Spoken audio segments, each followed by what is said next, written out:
Welcome to another edition of Around with Randall, your weekly podcast on making your nonprofit more effective for your community. And here is your host, the CEO and founder of Hallett Philanthropy, Randall Hallett. Thanks again for joining me here on Around with Randall. Today, the fourth part of our four-part series on planned giving. The first session, we talked about the importance of why planned giving should be a piece of our arsenal, no matter who we are or what we're doing in the nonprofit sector. Number two was a breakdown of a couple of the key, most likely planned giving vehicles. We talked about bequests and annuities. We then, in the third, broke down a little bit about trusts and how they are a little bit different, charitable remainder trusts, and also threw in bargain sales because it seems to come up.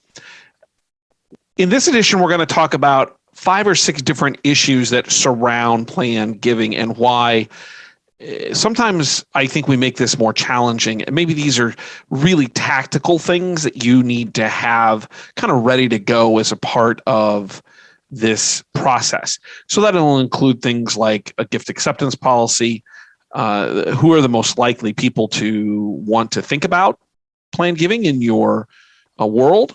Also, we'll talk a little bit about blended gifts, the idea of metrics, and we'll kind of do a final close on the marketing efforts that go along with it, maybe some of the language that occurs when you're in a situation and dealing with a donor.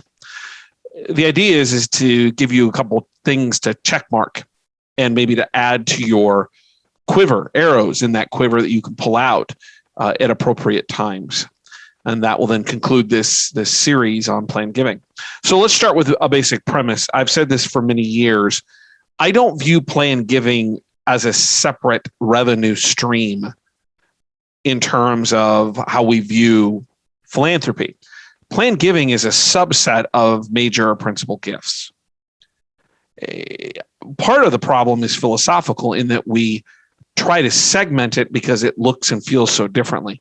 But what we know is that many of our donors, by some estimates recently, there's 70% of our individuals in our country. So some of those obviously being your donors, over 70 years old, have some type of estate plan with a charitable gift in it. So it's not as if we have to treat them differently. We just have to have the right conversations. What are some of the things that you can do to make it more integrated into your major gift thought process? So let's start with the first, and that's a gift acceptance policy. Any and every nonprofit needs to have a formalized policy that's approved either by the organization if you're a large health system or a university, or by the board if you're a smaller nonprofit. But every nonprofit should have a gift acceptance policy. And really, this is the playbook of how and what gifts look like and come into the organization and what happens. I've written, I can't even tell you how many of these, but I think the thing I would comment on as it pertains to planned giving is that you need something in the gift acceptance policy that is a third party outside of the development/foundation office, a small group that can help you with complicated gifts, things like land or odd charitable instruments like trusts or annuities. And here's why. It's not meant to be punitive. It's not meant to hold the foundation back. It's actually a protection mechanism. Even though I went to law school, and even though I studied this, and even though I think about myself as a little bit of an expert on planned gifts and deal with them quite frequently with clients, I would never want me to be the sole arbiter of making a decision whether somebody's piece of land that they've left to the organization becomes part of the organization if we accept that estate gift. Because there's complications with it. There are great and legendary stories about organizations accepting certain gifts and they actually become an expense because they can't get rid of it, or there was a liability to it, or it was an environmental issue, which makes you part of Superfund, so you're having to pay for now cleanup. There are stories like this. I always wanted a small group, could be a board committee, Could be a couple of people inside your organization. If you're a large organization, the CFO, head of facilities, maybe an outside expert in commercial property, if that's, or residential property. You want a small group because they're going to help guide you as a gift officer or the chief development officer to not make a bad mistake. And those are the kinds of mistakes that can be mission critical. So a gift acceptance policy, which would have parameters around what are the limits of age for charitable remainder trusts, or how do we accept certain trusts, or having a group that can help walk us through the complications of gifts. Give you one more. You might accept some piece of art that's, I hope for your sake, like a Picasso, but that comes with all kinds of insurance issues. It comes with where are we going to store it? Are we going to sell it? How do we sell it? There's a lot of minutia that goes into complicated gifts, not cash, not stock transfers, the ones that we're talking about here. That group will help protect you. So make sure you have an outside group of 3 or 5 people that can approve of these things. Certainly the CDO or the president of the foundation or the executive director would sit on that group as well to really help guide those complicated conversations. The second thing that I hear most often is, well, we're not even sure where our planned gift opportunities are. Who are most likely? And this one I always find to be the most startling because they're literally right in front of you. So let me give you some numbers. Giving USA many years ago found that there were 3 major factors that really identified who were the most likely planned giving prospects for any organization. They are the ones who value your mission and your cause, that they believe in your ability to make an impact. They understand what the goals are. And lastly, it's that they want to make a bigger gift. And then on top of that, Giving USA went further to find that 50% of planned gifts that they can identify immediately come from your donors.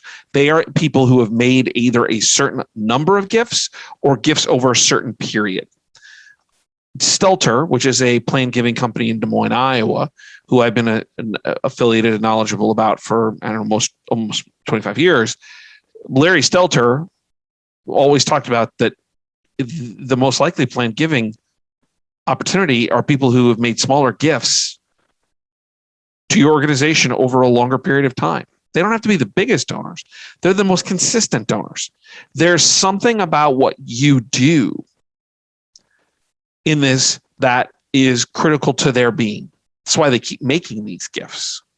I think about myself. My wife and I would say it's public knowledge, but it's not private. Where I went to law school is critically important to me. It's given me great advantages. We're very consistent donors there. So the most likely place that we would think of charitable gifts outside of the first level, we talked about this in bequests and certainly in trusts, our children come first and then, taking care of our family. But if something were to happen to all of us, there are provisions for that law school. Because what we want them to, it's important to me. We make that gift every month. You have those kind of donors. Are you running reports of people who have made consecutive gifts, who've made the most amount of gifts? Those are your most likely planned giving opportunities. Even if they're low, don't forget, it's not about the amount, it's about the consistency. The other group that you can turn to, and this is particularly true in healthcare, and I'm always amazed at how this group of people isn't involved in a planned giving thought process, are the volunteers. Now, during COVID, this has become really hard because we've had really strong restrictions on who can get into our organizations. But volunteers are making gifts of their time. They're consciously saying, I want to come to your organization. So if you have a group of volunteers in a university or you're a smaller nonprofit, consistently people showing up, you should be paying attention to those things because they're also investing of themselves to be around you and your organization and your mission. And that's a great indicator.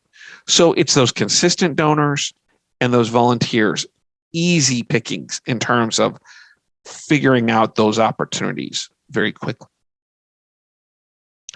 The third thing I want to cover is the idea of blended gifts.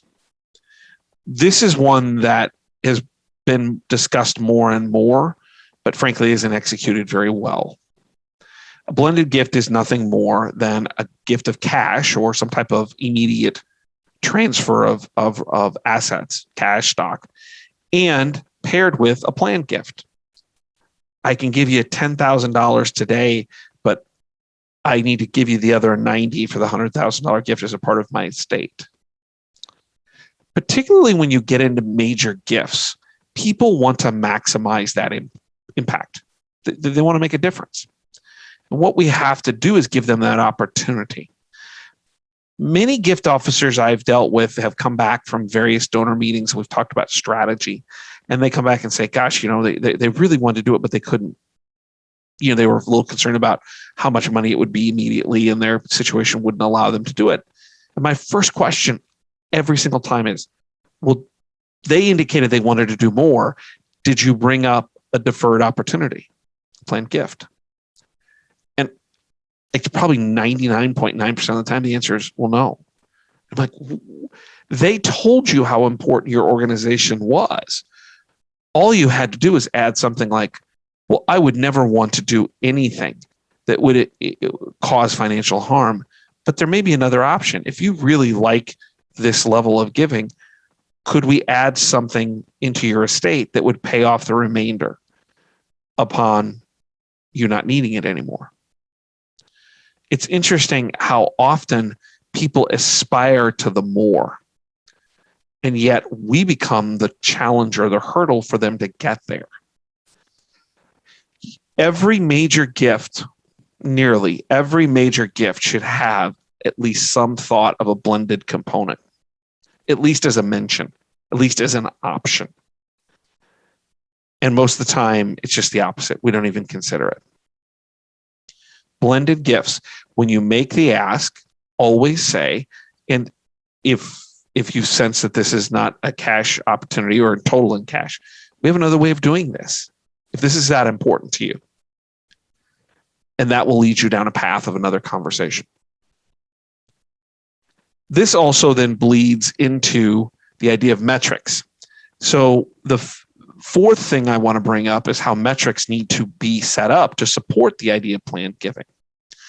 There were three numbers I always wanted as a chief development officer when I would run those or have my staff run the monthly reports.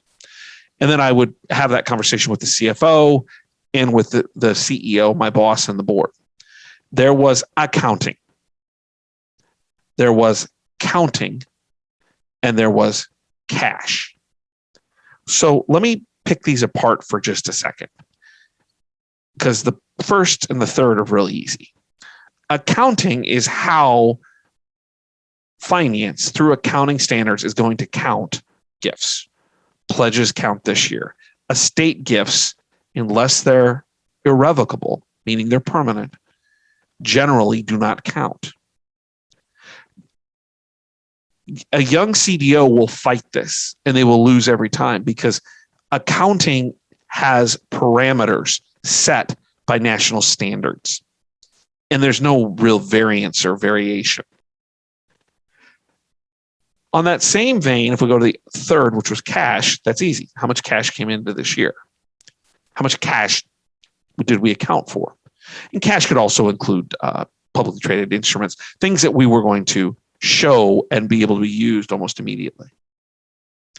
The final one is the nebulous one, and that's counting. And this is where planned giving, I think, needs this three numbers on an annual basis. I always wanted to find a way of incentivizing planned giving because they could be the largest gifts. If we don't incentivize in a counting way, not unaccounting, but counting, if we don't incentivize that, then gift officers will only do the things that they get credit for, which are cash or pledges. And the counting number were the planned gifts. Those were the things that accounting wouldn't recognize. Somebody says, I've left you in my estate for $100,000. And it's a bequest. Accounting will not give you credit for that $100,000. not until you receive the money. But that gift officer wants credit for the work. And you want to show productivity of that work, not only for that gift officer, but for the whole office. That's where that middle number comes in. So in a CRM, I would say it's $100,000 gift if we had the documentation. It just can't be verbal. There has to be some declaratory statement on paper, or better yet, a copy of the instrument, the bequest, will, trust, whatever, that would give us a number to put in there. And it would almost be like a soft number. And we would then add that up. And what that would do is it would allow me to give bonuses to the gift officers. Because if someone closes a $5 million estate gift, I want them to receive credit for that. But the accounting number won't be there. The cash number won't be there. And this is why metrics are really important. I advocate you having these three numbers every month and at the end of every year. An accounting number that is by finance standards, a cash number, because that's really what the organization wants most often, an accounting number to really give credit in these nebulous kind of in the middle type gifts that accounting doesn't want to see, but are critically important. The final thing I want to talk about here is the idea of marketing and language. Stelter's done some great, and I mentioned them as a company out of Des Moines, has done some great research. It takes several years worth of continuous communication globally, whether it's postcards, e-newsletters, things of that nature, for people to think about it in your nonprofit, connecting the idea of a planned gift. And if you add to that the more aggressive, appropriate conversations with gift opportunities, prospects, you then have a built-in planned giving program. You don't need a planned giving officer per se. Doesn't mean they're bad. They can be very effective in large organizations, but it's really small organizations that aren't taking advantage of planned giving. So what's a couple suggestions on the language? Well, the first and foremost is don't mention money or death. We talked a little bit about that in the first edition. People don't make planned giving decisions based on money. They make them based on values. And death is a hard subject for a lot of people. So you might consider some euphemisms, things like after your lifetime, or what about your assets, or eventually, what would you like to do? Is there something that should happen? Would you like to leave that legacy? These euphemisms will take away a lot of the issues involving both money and death. The second thing is to concentrate on involvement and support. Why is it that you've given to us so long? And 95% of the time, they'll tell you exactly what that reason is. And that's the reason the estate gift is possible. Or why are we so important to you? When did we do our very best that you felt the greatest about our organization? You might think of those questions and that language as simplistic. I would tell you that simplistic language will open emotional doors for you as a gift officer to walk in and join that donor in that emotion to figure out how they might like to think of the organization and their estate. We don't have to make this more complicated. Some of the biggest estate gifts I've ever worked on came from the simplest of starting points: involvement and emotion. And it's constant things, constant thought process, constant mentioning about planned giving in appropriate ways, whether it's your magazine, whether it's at the bottom of emails or letters, whether that's at the bottom of remittance envelopes, and blended gifts. It's constant individual conversations that will lead you into that pipeline. So remember, planned gifts aren't separated. They're part of the major gift opportunities, principal gift opportunities. You need that gift acceptance policy, particularly in this case with a group that can help you with those difficult non-cash type gifts. That the most likely people are the people that are closest, longtime donors, volunteers. That metrics are important, and you need that counting middle ground. We all should be talking about blended gifts, and the simplest of language is what's going to drive success.